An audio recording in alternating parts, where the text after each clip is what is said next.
Welcome back to the next video, everybody. Today is the third and final video on the representation theory of GL2. We'll look at the Adelic representation theory today.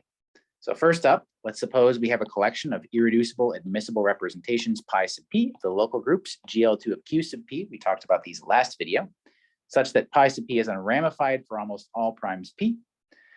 Then what we call the restricted tensor product over all the primes p less than or equal to infinity of the pi sub p. This is notation. It makes sense as a representation of the restricted product GL2 of the Adels of Q, A sub Q. And what is that? That is the restricted product over primes P less than or equal to infinity. Prime here denotes restricted product of the GL2 of Q sub P's. Okay, so unwinding definitions here. I really just have to tell you what I mean by restricted product here, and the rest falls into place. What is this? It's the set of all elements of the full product, so without the prime, such that the coordinates at the pth entry lie in GL2 of Z sub p, the p-adic integers, for all primes p such that pi sub p is unramified, which is almost all primes by this, okay? So, I mean, if you don't know what the Adels are, so what we have here, the tensor product that we just made is basically an admissible irreducible representation pi of GL2 of A sub q. What is A sub q again?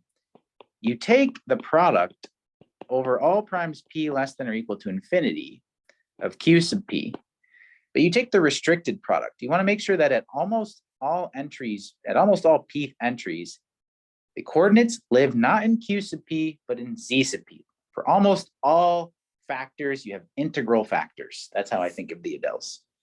Okay, perfect. Conversely, if I give you an irreducible admissible representation, pi of GL2 of A sub q, and so this will apply to any irreducible unitary representation, it can actually be factored as pi equals the tensor product over primes of pi sub p, where almost every pi sub p is unramified. Okay, so the converse to the last slide is true, in other words. And all of these statements generalize in the obvious ways to number fields. You can see Gabor automorphic forms on Adel groups, or Jacques Langland's automorphic forms on GL2 for more details. Okay, let's look at two examples. Let's take G to be GL1, and we'll take a collection of characters chi sub v of f cross sub v, one for each prime v of our fixed global field f. And we're going to make sure that almost all the chi sub v are unramified.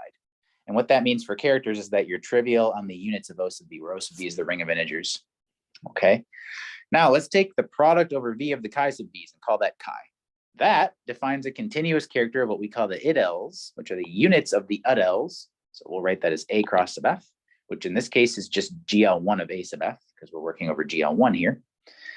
So perfect. We get continuous characters of the Adels just by producting up our nice unramified characters like this. And it also turns out that every such character actually arises in this way. This is covered in Goldstein Analytic Number Theory, proposition 7.1.12.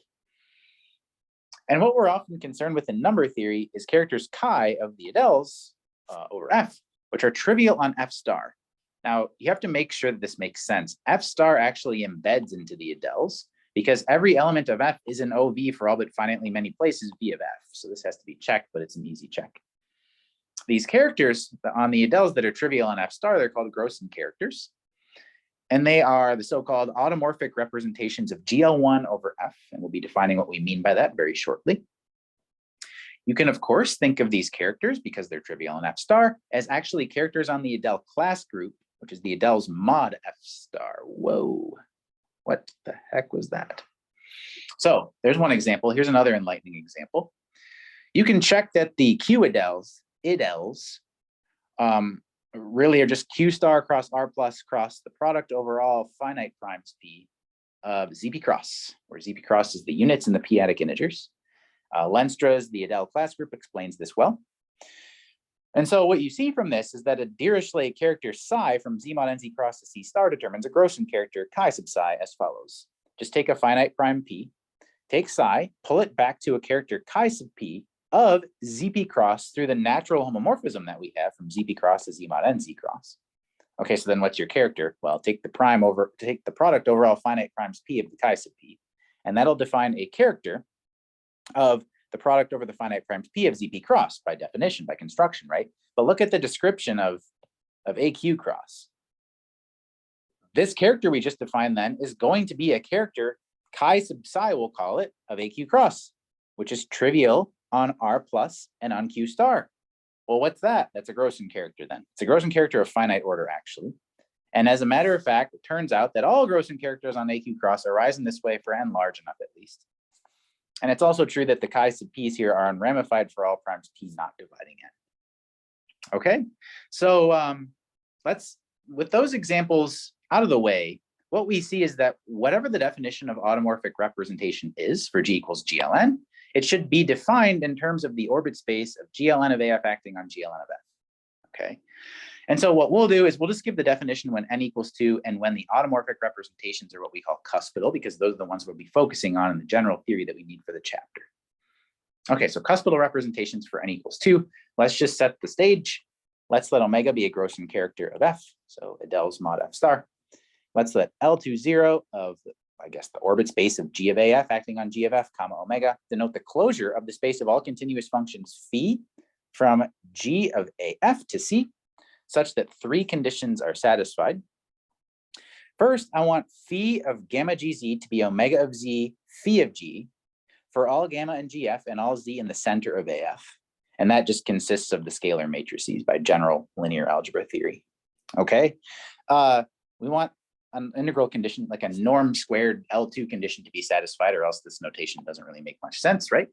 So what I want to do is I want to integrate over the orbit space of G of AF acting on Z of AF, G of F. And I want to make sure that when I integrate over that space, the quantity absolute value of phi of G squared dg, that's finite. And then what is this whole cuspidal business?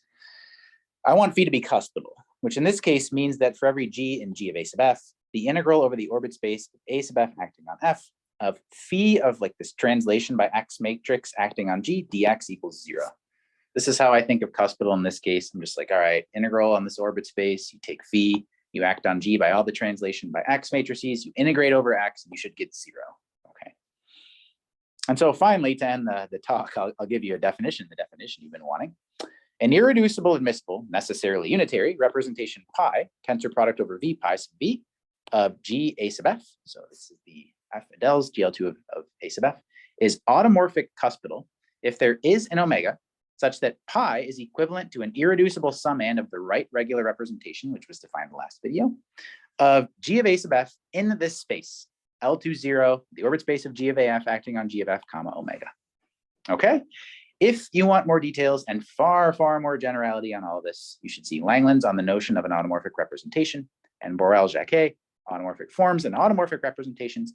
Now, though, this latter suggestion is found in a much kind of more robust, huge, large group of papers and works, which you should also be aware of.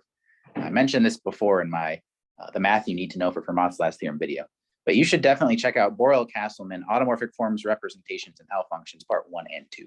Those are very important books. They're very hard books, but they're very important for the general theory and framework in which all of this resides.